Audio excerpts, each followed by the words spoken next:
And today we're gonna do a video about blood tests. I use Medichecks because it's easy to just pull them up on previous results and just put them next to each other. So you just go into your results, you press view, then you pick printable view, and off you go. Or you can just compare how things have been stacked up previous years. If you use phone, printable results will be there as well, but it'll be at top then. So, but let's dive in. So this is a comparison before and after diet. So my hemoglobin has been very high, and I like it that way because I do hell of a lot of volume when I train, and I feel great on it. For anyone else, this I would send them to hospital straight away. Do not let your hemoglobin to go so high. Never, ever, ever, without understanding what it does to you. So but yeah, as you see, my hemoglobin has dropped down because I've done, hell, even more trainings than I usually do. So a lot of cardio, a lot of volume in training sessions, and so on and so forth. So I might actually donate blood as well, just to get this into normal range for some time being. Uh, but other than that, I have tested myself religiously for God knows how many years, 2, 3 times a year, and I know that this is good for me. It's not good for anyone else. Do not do this if you're not me. So, moving on, like no infections, no nothing like that. Uh, Kidney health. So, this is actually a low reading. So, if you got reading lower than this, you need to get yourself checked with doctors. Do not ignore kidney health, ever. Liver, yeah, you can completely ignore that. Well, let me rephrase that. You can't ignore that, but it's not as harmful as kidney. If you mess up your kidney, that's it. You're done. You're not gonna get new kidney. And my previous kidney readings were lower because I was testing them sort of midweekish after training, 1 or 2 days after training. This kidney reading is not training for 3 weeks.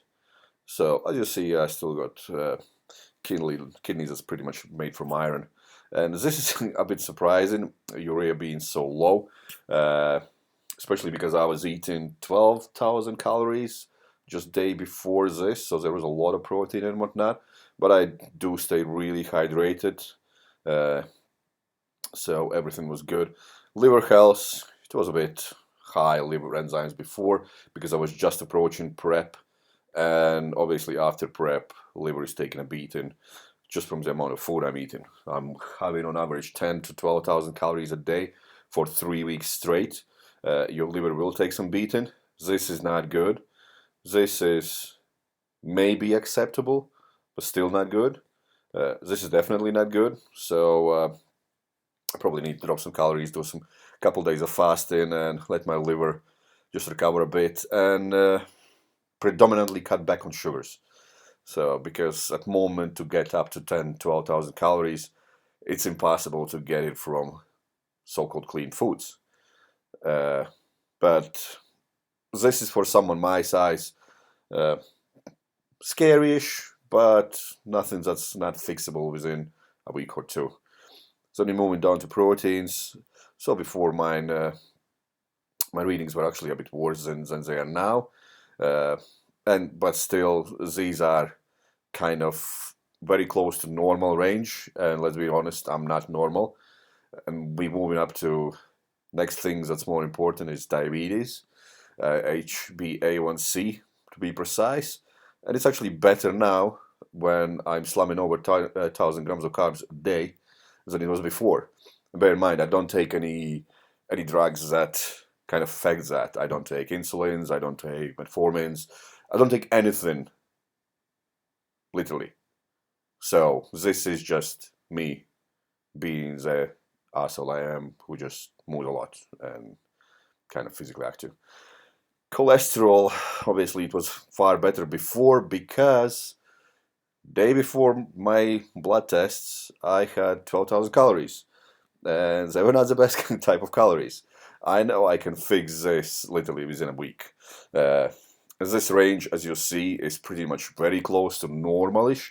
It's just total cholesterol is very high.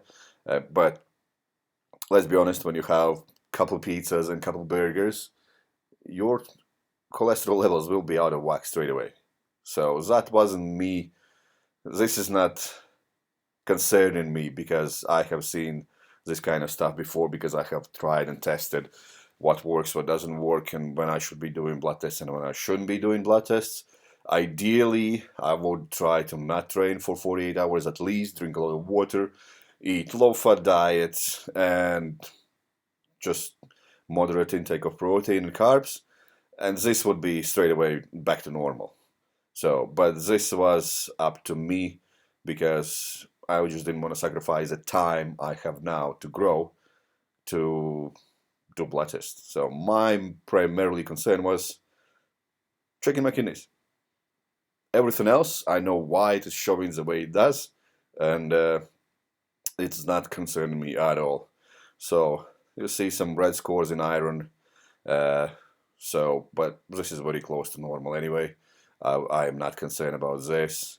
So I just need to get back into my cardio. This will be back to normal straight away. So uric acid is very low, which is great. And a couple of steaks now and then, and just more cardio, and this will be fixed.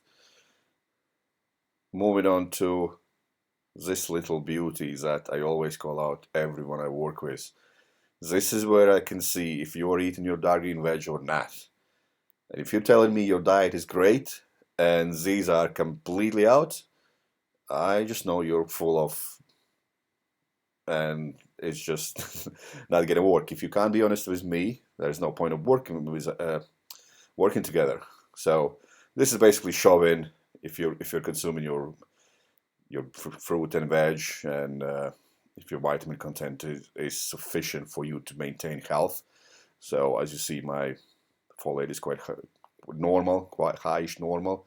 B12 is high, which is great. So full of energy, full of beans, so to speak. And vitamin D is higher than before. So a lot of sun exposure and all those kind of things. Thyroid, another really important thing. So before I started dieting, my thyroid was nearly underactive. Well, this is still in normal range, but it's not normal for this to be. You want it to be as low as possible, really. So your thyroid is not kind of under pressure. And mine is actually working better now than it was before. And that was probably down to diet, quality of the food as well. I wasn't really eating just chicken and rice and whatnot. I've really resorted to chicken and rice only in the last couple of weeks because I can't stand chicken and rice. So there was a lot of variety, a lot of iodine-rich foods as well. And then we are moving on to hormones. They have added this nice little thing for women to kind of figure out what's normal for them and what isn't. But as you can tell, before that, my testosterone was through the roof. I believe this is the highest I test, 52. And at the moment, my testosterone is pretty much non-existent, which is normal. Putting myself through so much abuse for such a long time, and like I said, I'm not taking anything to increase my testosterone as well. For someone else, so to have such low testosterone, high prolactin, and can't see it there, so my DHA is actually bigger now. So if this was low, this was high, estrogen was high, that's pretty much someone suicidal. Most of the time depressed and anxious, and yeah, they could be to the point that they just do not like anything about their life. So before, my prolactin was normal, my estrogen was normal, my testosterone was high, whereas I did some estrogen manipulations at the end of this my prep for last week, and so it's still extremely low. But obviously after that, there was no testosterone included as well, so my testosterone just stayed low, and prolactin is quite high because we did resort to some NOR19s at the end of the week, just at the end of the prep, just to get some fullness in. And again, for someone else, this would be scary. But I'm not growing tits, I'm not lactating, I'm not crying, I don't want to watch Bambi on TV and things like that. So this is not affecting me in any way, shape, or form. For anyone else, this would be a red flag and would require some kind of action. But yeah, so generally speaking, I don't have any concerns relating to this because I know exactly what to do. If I was to work with somebody with these kind of bloods, there would be a lot of red flags and a lot of conversations just to figure out why these things are the way they are. But due to knowing how this has been developing through years, personally, this will not be addressed in any way, shape, or form apart from just chill, relax, and let everything fall back into place. So, food quality is high, thyroid is working great, testosterone is a bit low, but that doesn't bother me in the slightest, unless you start kind of being a bit sluggish and depressed and not do things in life. Which low testosterone will do. You just become pretty much a mush and just want to sleep on sofa and do absolutely nothing, which is majority of people now. But in reality, this is not affecting anything at the moment.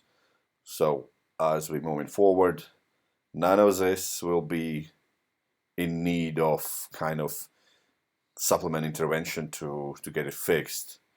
Apart from if recovery is not apparent in training, there might be some testosterone manipulations just to make sure that you're not breaking down your body, but actually making sure it's fit, strong, and your mind is razor sharp as well.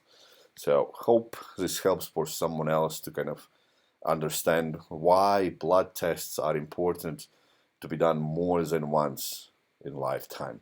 Because a lot of people completely ignore, or the most ridiculous thing what I see from guys who compete, that they only do tests on these things, hormones. So testosterone, estrogen, and prolactin. Why the hell would you ever do these kind of things if you are a competitive athlete who is sometimes playing with PEDs and whatnot? All it's going to tell you is thing you take in real or not. It's not going to tell you anything about health. So this is the most pointless part, pretty much. So you really need to focus on key things: your red blood cells, kidney health, thyroid, and then everything else. Even though they have kind of highlighted that this sequence is the right sequence for health, but if you are an athlete, you really want to make sure that your kidney is working well, your red blood count is at normal range, and you're not at the risk of heart attack. And everything else is on point as well. So whereas if you were just normal individual, so this would be great reading to check up on diabetes and things. But as it stands, for athletes, you probably want to have slightly different priorities that you want to check out. Never, ever try to save on your health. If you're doing a blood test, make sure it's the most thorough one you can find. And only after that, when you know all this, you can pick and choose. Okay, my cholesterol was off. Like I said, I wouldn't be concerned about this. But if your cholesterol was off, maybe in 8 weeks or so, just order a cholesterol test. You know everything else is fine. You know what's happening and whatnot. Then you can do that. But if you have never done the test, or if you haven't done any tests for 3 to 6 months, make sure you pick the most thorough one. Yeah, it will cost up to 200 pounds, but it can save your life, literally. And I hope this helps to some, just to make sure that you do collect as much information as you can, same like you would do with car. You know, if you know that if you keep going on this bypass and keep getting a puncture in a tire, you're going to stop going on that bypass and find another road. Same with blood tests. Make notes, what you did, how it affected you, and what to do next.